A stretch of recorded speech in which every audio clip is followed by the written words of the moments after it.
Bonjour, nous sommes le samedi 27 juillet 2024 et nous allons parler de la cérémonie d'ouverture des Jeux Olympiques qui a eu lieu hier sous la pluie battante, plus ou moins à certains moments, mais il pleuvait tout au long de la cérémonie.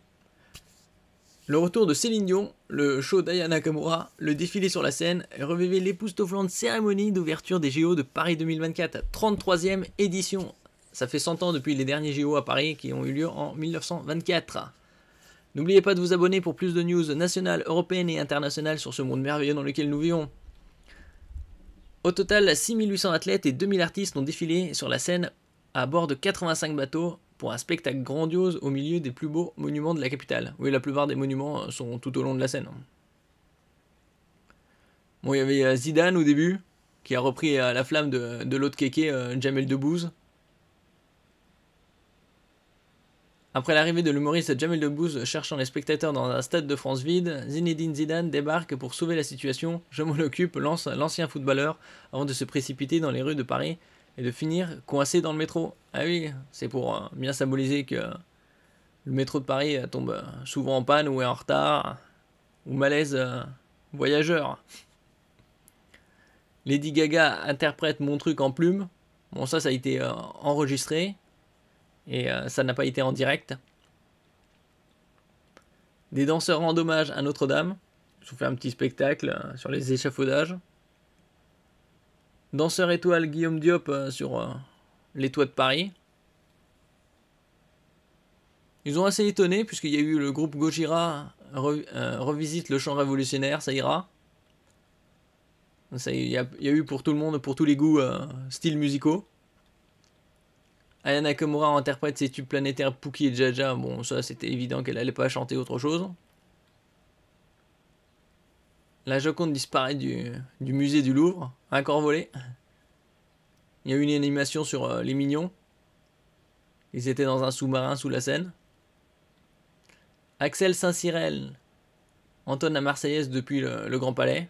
Bon là c'était un chant un peu plus compréhensible que les autres chanteuses. Le chanteur et breakdancer Jakub Józef Orliński interprète Viens, Imen. La passerelle des Billy se transforme en défilé de mode, oui, avec leur scène revisitée, toujours à nous sortir des références de religion qui passent outre. La délégation française enflamme le public et clôt le défilé. La scène se transforme en boîte de nuit géante.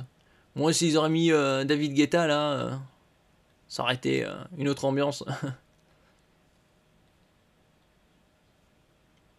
Philippe Catherine chante nu, déguisé en Dionysos, en mode Schtroumpf ou dieu hindou, tout bleu.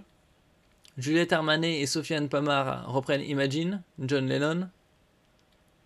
Un cheval mécanique argenté au galop sur la scène, ça c'était pas mal réussi. Il y a eu des points positifs, après c'est au goût de chacun, bien sûr. Mais il y a eu des goûts, des moments positifs au niveau esthétique et réalisation, d'autres moins. Le drapeau olympique est hissé au Trocadéro.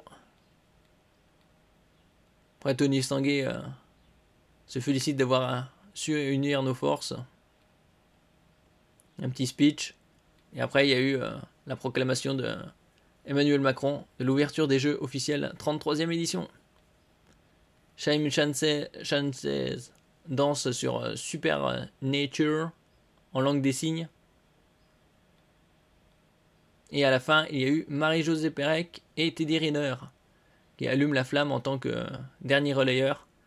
L'avant-dernier était un athlète, Charles Coste, né en 1924, centenaire. Et la flamme a été hissée dans un ballon qui fait 30 mètres de haut, 22 mètres de diamètre, et dans un anneau flamme de 7 mètres de diamètre. Une nacelle. Et à la fin, il y a eu Céline Dion qui a chanté l'hymne à l'amour d'Edith Piaf. Bon, d'un autre côté, qui aurait pu reprendre ça?